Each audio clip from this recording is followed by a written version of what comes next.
New puts. How do you keep learning such a fast changing field without burning out or feeling overwhelmed? Um, I guess it's taking time for yourself is the biggest thing, right? Um, Understanding what are your limits, and what you can do and can't do, right?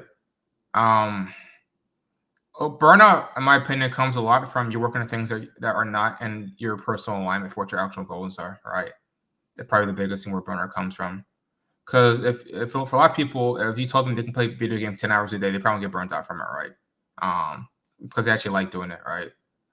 So understand what are your actual goals, right? What do you actually want to do and accomplish, and then go from there, right? It's probably the biggest thing. The second big part about that is again taking time for yourself, setting boundaries, right? Setting an actual schedule, what you can actually follow. So taking care of yourself, working out, meditating, praying, whatever you do, right? Spend time with your family, right? Just having that overall holistic picture is going to be important, right? Again, there'll be sacrifices if this is what you really want to do. That's just like anything that's important towards you in life. You make necessary trade-offs for it. But just know what you can handle and you can't handle, right?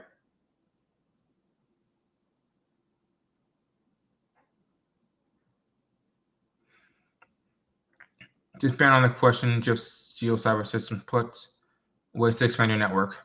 There's a lot of different ways, right? So it depends on what you're comfortable with. I do both. So I go to in-person events and I do LinkedIn marketing and outreach as well, right? So again, there are a bunch of do's and don'ts on how to actually do this and how to actually not to do this, right? Let's go through this different scenario. I'll take a couple minutes to go over this. Let's say that you are someone that is entry level that are trying to get inside the field, right? And you want to network or make a connection with someone that is high level, right? Let's go with LeBron James, for example, something like that, right?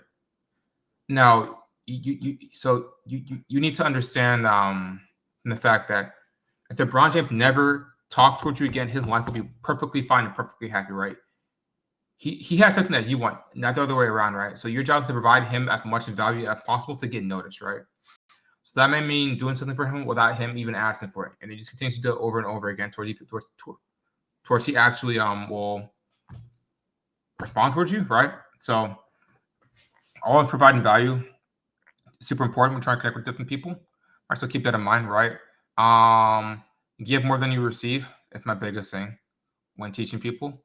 So you can use LinkedIn to do that. You can do it in in-person events. If you live in a large metro area, there's a bunch of them. I live in DFW area. There's dozens of them every single week. I went to one in Frisco, Texas, for Cisco, and they paid for everyone's dinner, like a 4-star dinner, right? Everything was paid for. They do sessions like that like once a week, right?